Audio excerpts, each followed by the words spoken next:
Hello hi नमस्ते। और यह है सोशल साइकोलॉजी का पार्ट 2 चैप्टर फर्स्ट का। पहले में हमने पढ़ा था एटीट्यूड और उसका फॉर्मेशन, जिसमें था 4 चीज़ें थी: मेयर एक्सपोजर,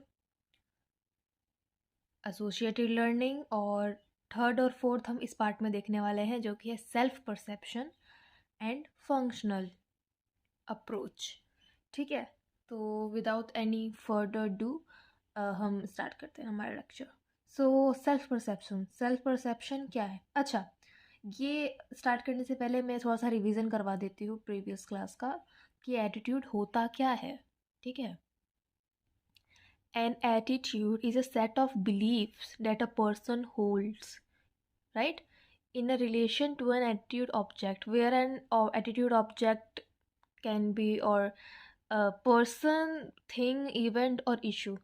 क्या मतलब है इसका? सिंपल सा मतलब है कि एटीट्यूड जो है वो हमारा एक सेट ऑफ बिलीव्स होता है जो एक आदमी होल्ड करता है रिलेशन में।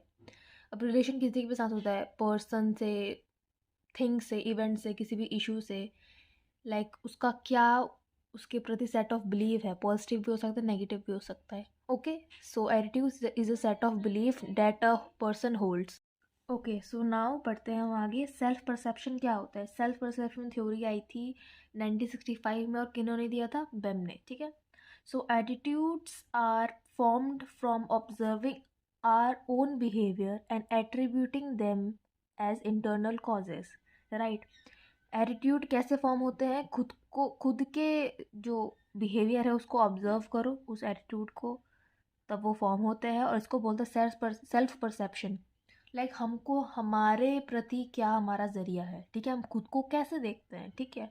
And attributing them as a internal cause, ठीक है, इंटरनल। स्टडी देख लेते हैं क्या हुई थी। Study by Strack, Martin and Stepper in 1988। Participants have to tell how funny are this cartoon images. Okay, so इसमें क्या हुआ था? पार्टिसिपेंट्स को बोला गया था कि कुछ इमेजेस दिखाए गए कार्टून, और उनको बोला गया कि बताइए इसमें से कौन कितना फनी है, ठीक है। बस इसमें एक ट्विस्ट ये था कि आधे जनों को बोला गया कि आप अपने लिप्स के बीच में पेन रखिए, फिर ये वाला बताइए कि कौन सा कार्टून इमेज कितना फनी है। और जो हाफ पैड पार्टिसिपेंट्स थे उनको बोला गया कि आप अपना पेन टीथ के बीच में रखिए और फिर बताइए कि कौन सा कार्टून इमेज कितना फनी है, ठीक है। ये एक ट्विस्ट था। अब रिजल्ट काफ़ी सही आया, देखिए इंटरेस्टिंग आया कि half in the middle teeth जो हाफ टीथ के बीच में रखा था पेन, जिन्होंने पेन रखा था टीथ के बीच में, उनका एटीट्यूड, उनका फीलिंग क्या आया? पॉजिटिव आया, पॉजिटिव आया, ठीक है, टू पॉजिटिव। और जिन्होंने लिप्स के बीच में पेन रखा था उनका नेगेटिव आया, ठीक है। अब ऐसा क्यों हुआ? 2 एक्सप्लेनेशन दिए गए हैं, एक स्टार्क बाय स्टार्क एंड दूसरा बाय जेजोंग, ठीक है, देखते हैं। सो स्टार्क ने क्या एक्सप्लेनेशन दिया है? उसका एक्सप्लेनेशन दिया है बाय फेशियल फीडबैक हाइपोथेसिस, ठीक है। अब इम्पॉर्टेंट टर्म में देख लीजिए, इससे क्या पता चल रहा है? जो जिन्होंने टीथ के बीच में रखा था पेन, उनका फेस ही, उनका जो खुद को जो देख रहे थे, खुद को जो फील कर रहे थे, वो स्माइलिंग टाइप था। आप ही रख के देखिएगा, जब आप पेन को टीथ के बीच में रखिएगा तो आपका फेस उदास नहीं, हैप्पी टाइप दिखेगा, राइट। और अगर जब आप अपने पेन को लिप्स के बीच में रखेंगे तब आपका फेस फ्राउनिंग दिखेगा, मतलब हैप्पी नहीं दिखेगा, स्माइलिंग नहीं दिखेगा, नॉर्मल दिखेगा। तो इससे भी काफ़ी फ़र्क पड़ता है रिजल्ट पर, ठीक है। तो यही होता है फेशियल फीडबैक हाइपोथेसिस। जिन्होंने टीथ के बीच में रखा उनका उनका स्माइलिंग फेस था और उनका पॉजिटिव एटीट्यूड गया उसके ऊपर, और जिन्होंने लिप्स के बीच में रखा था पेन, उन्होंने बताया कि कार्टून इमेजेस मतलब ठीक ठाक है, हमको नहीं हंसी आई, फनी नहीं लगा, नेगेटिव फीलिंग आई, ठीक है। अब जेजोंग ने क्या बोला? इनका थोड़ा बायोसाइकोलॉजी से इन्होंने रिगार्ड लिया है, मतलब रिलेट किया है, ये थोड़ा बायोसाइकोलॉजी की तरफ से जाता है। पर देखते हैं। वेस्कुलर थ्योरी ऑफ इमोशन, इन्होंने इसका एक्सप्लेनेशन ये दिया है। अब ये बायोलॉजिकल बेसिस इसका इसलिए है क्योंकि इन्होंने कहा है कि जब टीथ के बीच में रख रखा तो हम स्माइल कर रहे थे, वो पार्टिसिपेंट स्माइल कर रहे थे, वो उस टाइप से उनका फेसियल एक्सप्रेशन हो रहा था, ठीक है। तो जब हम स्माइल करते हैं तब हमारा ब्लड सर्कुलेशन बढ़ता है, जिससे हमें अच्छा फील होता है, पॉजिटिव फील होता है।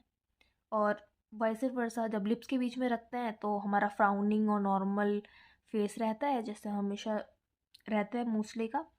तो तब ब्लड सर्कुलेशन नहीं होता है तो पॉजिटिव नहीं जाता है, तो नेगेटिव अप्रोच, नेगेटिव फीलिंग हो जाती है। तो इनका थोड़ा बायोलॉजिकल बेस था, ठीक है। अब सेल्फ परसेप्शन हो गया थर्ड एटीट्यूड फॉर्मेशन का। अब एटीट्यूड फॉर्मेशन का हम देखेंगे फोर्थ एंड लास्ट जो है फंक्शनल अप्रोच, ठीक है। फंक्शनल अप्रोच क्या होता है? Attitudes are formed based on the degree to which they satisfy different psychological needs. Functional approach में क्या कहा है कि हम एटीट्यूड इसलिए फॉर्म करते हैं क्योंकि हमको कुछ बेसिक साइकोलॉजिक नीड्स चाहिए होती हैं हमको सेटिस्फाई करने के लिए, ठीक है। सो हमारी 4 साइकोलॉजिकल नीड्स क्या क्या है? सो हमारी 4 साइकोलॉजिकल नीड्स किन्होंने दिया था? स्मिथ एंड कार्ड्स ने इन 1956 एंड कार्ड्स ने 1960। अब इसमें भी हमारे 4 पार्ट्स है जो कि है 4 साइकोलॉजिकल नीड्स। सबसे पहले क्या है? नॉलेज फंक्शन, दूसरा है ईगो डिफेंस, तीसरा है यूटिलिटेरियन एंड फोर्थ है वैल्यू एक्सप्रेसिव फंक्शन। अब हम इनको थोड़ा ब्रीफ में, थोड़ा डिटेल में पढ़ लेते हैं कि ये चारों का मतलब क्या होता है, ठीक है। तो पहला है नॉलेज फंक्शन। तो नॉलेज फंक्शन में देखते हैं क्या होता है knowledge function. Holding a particular attitude which help us to predict and organise our social world, ठीक है। Attitude are a form of cognitive schemas mental framework. Schemas मतलब क्या होता है? Mental framework. अच्छा ठीक है, स्कीमास, व्हाट आर स्कीमास और उनका क्या यूज़ होता है, वो आखिर होते क्या है, इसके ऊपर भी मैं एक पर्टिकुलर वीडियो बनाऊंगी क्योंकि इंपॉर्टेंट है। अभी के लिए बस बेसिकली ये जान लीजिए कि स्कीमास क्या होते हैं? मेंटल फ्रेमवर्क्स होते हैं, ठीक है।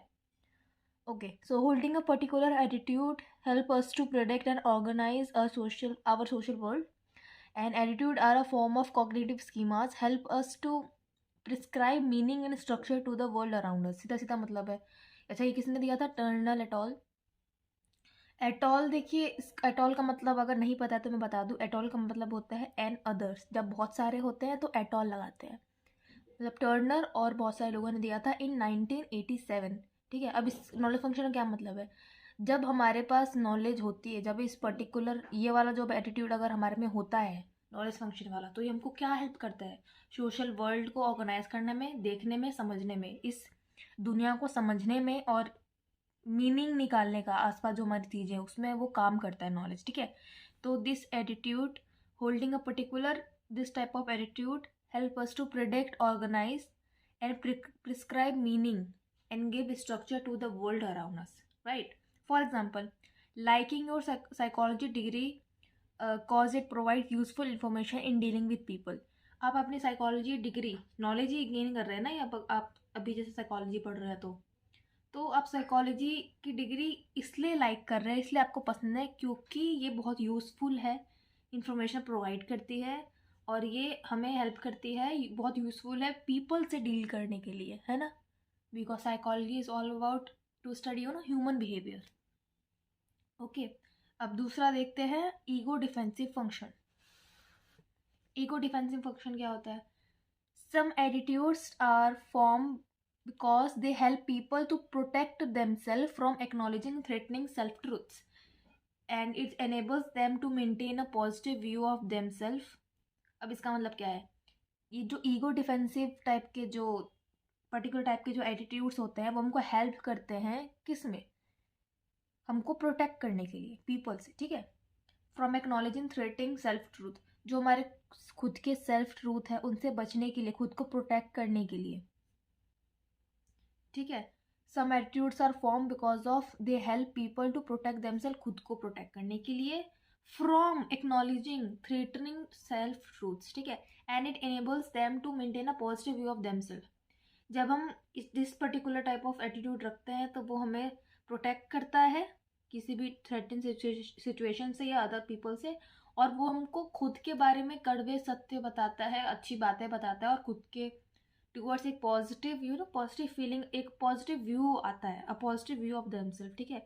फॉर एग्जाम्पल, जैसे हमने पहले साइकोलॉजी वाला एग्जाम्पल लिया था, इसमें भी साइकोलॉजी वाला एक एग्जाम्पल लेते हैं, liking a psychology degree because you could not crack the IT exam. जैसे आपको IT एग्ज़ाम क्रैक करना था पर आप नहीं कर पाए और आपके पास साइकोलॉजी है, तो आप साइकोलॉजी डिग्री लाइक करोगे, आपको पसंद आएगी, भले ही आपको लेना था या नहीं लेना था, क्योंकि आप उसकी तारीफ़ करोगे, क्योंकि आप आईआईटी एग्ज़ाम क्रैक नहीं कर पाए, तो ये एक ईगो डिफेंसिव ही तो हुआ, आप डिफेंसिव मोड में ही तो हो ना। ये एटीट्यूड आप रख रहे हो कि मुझे तो साइकोलॉजी बहुत पसंद है और मुझे कहीं और कुछ पसंद नहीं था या मुझे कहीं जाना नहीं था। क्यों? खुद को बचाने के लिए ना, खुद के कड़वे सत्य को हटाने के लिए कि मुझे साइकोलॉजी पसंद है थी, ठीक है, because it enables them you to maintain a positive view of yourself, right. Okay, so अब जाते हैं थर्ड पॉइंट पे।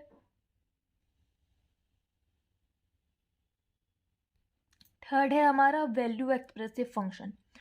अब एटीट्यूड फॉर्मेशन में, फंक्शनल अप्रोच में थर्ड पॉइंट हम पढ़ रहे हैं वो जो कि है वैल्यू एक्सप्रेसिव फंक्शन। क्या होता है वैल्यू एक्सप्रेसिव फंक्शन? आइए देखते हैं।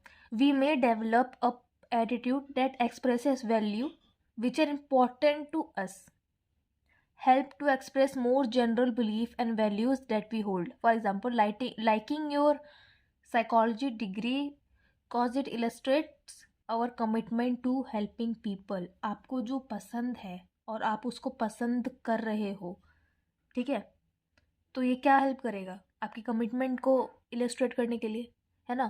जैसे क्या लिखा है पहला point, we may develop an attitude that expresses value which are important to us. हम एक ऐसा एटीट्यूड डेवलप कर लेते हैं जो हमारी वैल्यूज़ को और दिखाता है, जो हमको इम्पोर्टेंट है। अगर किसी को स्पोर्ट्स पसंद है तो वो वैसा ही स्पोर्टी एक एटीट्यूड रख लेगा, वो वैसी एटीट्यूड रखेगा, वैसे ही काम करेगा, है ना, क्योंकि उसको स्पोर्ट्स पसंद है। वैसे ही अगर आपको साइकोलॉजी डिग्री पसंद है, क्यों पसंद है? क्योंकि आपको पीपल को हेल्प करना पसंद है, और आप साइकोलॉजी डिग्री कर रहे हो जो कि इसको इन्हेंस कर रहा है आपके कमिटमेंट को, right. So it helps to express more general beliefs and value that we hold. Now fourth and last one is utilitarian function. Utilitarian function क्या होता है? आइए देखते हैं। Attitudes that are formed because they help us to gain approval from others, which is also called instrumental attitudes, ठीक है। It's sometimes in our own interest to get along with the majority even if we disagree with them, ठीक है। This happens because we want to member of that group, ठीक है। इसका सीधे सा क्या मतलब? अच्छा, इसी को कन्फर्मिटी भी बोलते हैं। कैसे? अगर कोई ग्रुप डिस्कशन चल रहा है और ग्रुप डिस्कशन में आपको जो चीज़ सबको पसंद आ रही है आपको नहीं पसंद आ रही है, आप डिसएग्री करोगे कि नहीं? अगर 10 जनों में से आप एक जने हो कि आप मुझे ये नहीं पसंद है, लेकिन 9 जनों को वो पसंद है, आप अपना पॉइंट रखोगे, डिसएग्री करोगे, लेकिन आपको उसी के साथ जाना पड़ेगा क्योंकि मेजोरिटी की वजह से आपको वही करना पड़ेगा। क्यों करना पड़ेगा? क्योंकि आपको उस ग्रुप में रहना है ना, जिसको क्या बोलते हैं हम, also called as conformity. For example, liking your psychology degree cause it will help us to get a job. आपको साइकोलॉजी डिग्री क्यों पसंद है? भले ही आपको पढ़ना नहीं पसंद हो साइकोलॉजी, लेकिन आपको डिग्री क्यों पसंद आ रही है? क्योंकि आपको उससे जॉब मिल रहा है ना। सो आई होप आपको समझ में आया होगा ये चारों। सो सोशल साइकोलॉजी का हमने पहला लेक्चर आया था एटीट्यूड पे, जिसमें हमने एटीट्यूड पढ़ा था डेफिनेशन, और एटीट्यूड फॉर्मेशन पढ़ा था, जिसमें पहला था मेयर एक्सपोजर और एसोसिएटेड लर्निंग, और दूसरा लेक्चर ये है जिसमें हमने पढ़ा self perception and functional approach, ठीक है। फंक्शनल अप्रोच में हमने क्या क्या पढ़ा? Value expressive function and knowledge function and utilitarian function and ego defensive function, ठीक है। तो ये लेक्चर हो गया है सोशल साइकोलॉजी का, और साथ साथ बायोसाइकोलॉजी का भी लेक्चर चल रहा है। तो अगर आप अब तक बने हुए हैं मैं हमारे चैनल में, so thank you so much for watching. It means a lot to me, क्योंकि बहुत एफर्ट लगता है नोट्स बना के, समझा के, खुद समझना और फिर आपको ये नॉलेज प्रोवाइड करना। So thank you so much for watching and see you all in the next video. Thank you.